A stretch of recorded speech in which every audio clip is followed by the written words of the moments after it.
The Assembly will hear an address by His Excellency Alexander De Croo. L'Assemblée va entendre une allocution de son Excellence Alexandre De Croo, Premier ministre du Royaume de Belgique. Je prie le protocole de bien vouloir accompagner son Excellence à la tribune. Monsieur le Président, chers collègues, Mesdames et Messieurs, alors que les dirigeants du monde entier affluent aux Nations Unies cette semaine, il ne devrait avoir qu'une seule ambition: trouver une issue au conflit qui déchire le Soudan, le Moyen-Orient, l'Ukraine et bien d'autres pays. Ces conflits apportent guerre et famine et provoquent des tragédies terrifiantes qui frappent des familles et des sociétés entières. Elles ne sont pas si éloignées que cela de nos maisons, de nos villes. L'histoire, pourtant, nous enseigne une leçon, si nous prenons le temps de regarder en arrière. Juste après la mise au point par Andrei Sakharov de la première bombe à hydrogène en 1955, la course aux armements nucléaires et la doctrine soviétique l'avaient sérieusement gêné. Parce que pour lui, les droits humains et la dignité humaine étaient une nécessité absolue, une condition préalable, non seulement pour la sécurité nucléaire, mais également à la prévention de la guerre. La lutte pour les droits humains a défini qui il était et a fait de lui un défenseur international de ces droits, ce qui lui a valu le prix Nobel de la paix 20 ans plus tard. Dans son discours, le comité Nobel avait relevé que Sakharov, je cite, avait lutté contre l'abus de pouvoir et toutes les formes de violation de la dignité humaine. Fin de citation. Mais lorsque nous regardons le monde tel qu'il est devenu aujourd'hui, il est crucial de garder à l'esprit l'héritage de Sakharov. En effet, dans le monde entier, la dignité humaine et l'état de droit reculent. Parfois, ils font défaut. Et là où le respect de la vie humaine et la promesse de l'état de droit s'évanouit, eh bien, les conflits armés ne peuvent que prospérer. L'histoire ne se répète peut-être pas, mais elle rime. Au Moyen-Orient, des décennies de déshumanisation de l'ennemi ont débouché sur un cercle vicieux de violence, avec à la clé 40 000 personnes tuées en moins d'un an. Ce conflit provoqué par l'être humain est l'un des plus meurtriers depuis des décennies. Ce conflit n'a pas commencé lorsque une attaque terroriste terrible a été perpétrée contre Israël, tuant plus de 1400 citoyens israéliens il y a presque un an. Mais le 7 octobre, la Belgique avait reconnu immédiatement le droit d'Israël à se défendre. Nous avions appelé d'ailleurs à la libération inconditionnelle de tous les otages.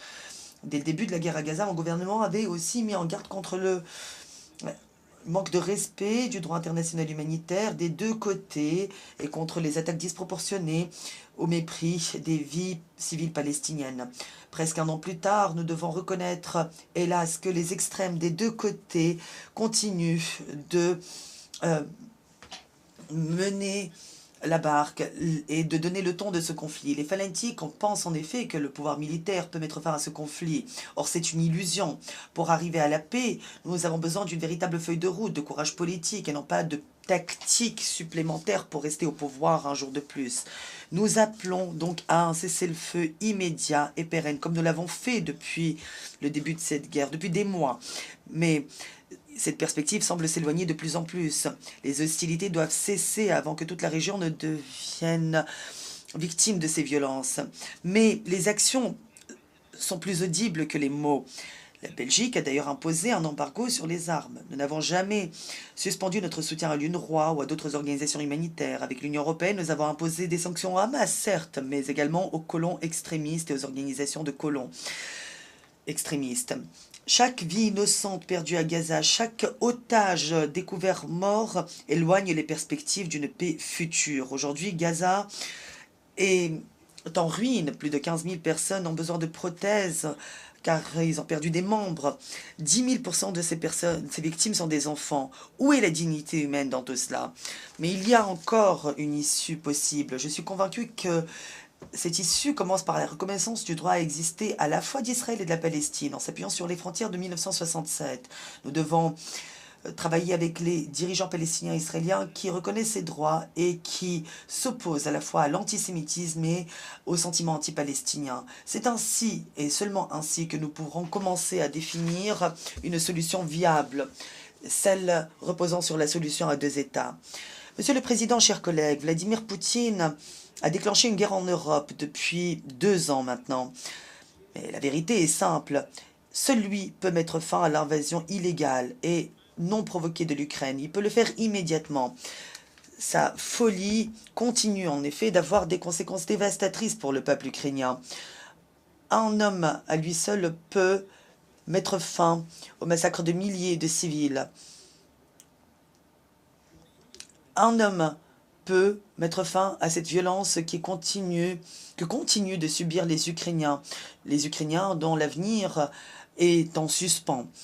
C'est lui et lui seul qui peut mettre fin au bombardement, aux attaques aveugles contre des routes, des infrastructures énergétiques, des ponts, des hôpitaux, des écoles et des logements. La brutalité généralisée de cette guerre a été établie par plusieurs enquêtes internationales indépendantes. Personne ne devrait détourner le regard.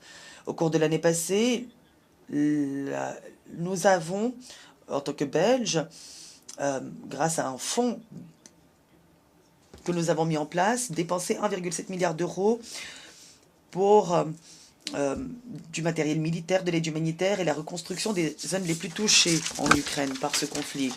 L'agence de développement belge aide l'Ukraine à se relever et à se préparer à adhérer à l'Union européenne. Le peuple ukrainien va devoir combattre un hiver bien rude bientôt. C'est pourquoi nous approvisionnons en énergie des centaines d'hôpitaux en Ukraine afin de les prémunir contre la rudesse de l'hiver. Au cours des 2 dernières années, nous avons souvent prononcé les mots « aussi longtemps qu'il le faudra ». Mais cette promesse, nous ne la prenons pas à la légère. Les Russes continuent, certes, de bombarder des villes ukrainiennes, mais l'Ukraine cherche encore à se défendre. C'est la raison pour laquelle elle demande des défenses aériennes. Comment l'Ukraine peut-elle protéger ses citoyens? Nous transférons tous les avions de chasse nécessaires à l'Ukraine, 30 dans les années à venir. Nous voulons protéger tous les Ukrainiens et à tous ceux d'entre vous qui aspirent à la paix. La paix n'arrivera que lorsque le président Poutine sera contraint de mettre fin à cette agression contre l'Ukraine. Messieurs, il est clair que nous vivons dans un monde polarisé et profondément divisé. Ce constat pourrait nous amener à croire que le multilatéralisme a échoué à tous les niveaux. Ce serait une erreur. Il y a 1 an, un traité qui protège la biodiversité en haute mer a été adopté. Cette initiative collective prouve qu'il est encore possible d'être unis face à l'urgence climatique et environnementale. La réponse mondiale au Mpox et la réaction du CDC africain à l'épidémie dont sont un autre exemple de progrès. L'Union européenne et la Belgique ont investi de manière significative dans la production et l'accès aux vaccins en Afrique. Nous avons besoin de plus de solidarité et de coopération. Et ces mots peuvent paraître idéalistes et naïfs, mais nous ne pouvons relever les défis communs qu'en travaillant ensemble. Partout dans le monde, les phénomènes météorologiques extrêmes se multiplient. Cette semaine dernière encore, de fortes pluies ont provoqué des inondations dans de vastes régions de l'Europe de l'Est et l'Europe centrale. Notre planète et toutes les formes de vie qui s'y trouvent sont confrontées à d'énormes défis. Ce n'est cependant pas le moment de désespérer et de revoir nos ambitions à la baisse. Bien au contraire, l'ingéniosité humaine, la concurrence durable et les changements de comportement bien ancrés peuvent atténuer les effets du changement climatique et nous aider à nous adapter. Nous avons redoublé d'efforts afin de relever encore nos ambitions en matière de climat et des océans. Nous sommes prêts à travailler avec nos partenaires en particulier dans les pays d'Afrique les plus vulnérables, en leur fournissant du financement et en renforçant leurs capacités.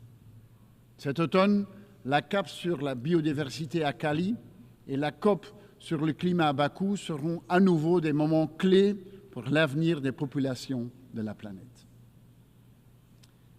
Ladies and gentlemen, in all... Mesdames et messieurs,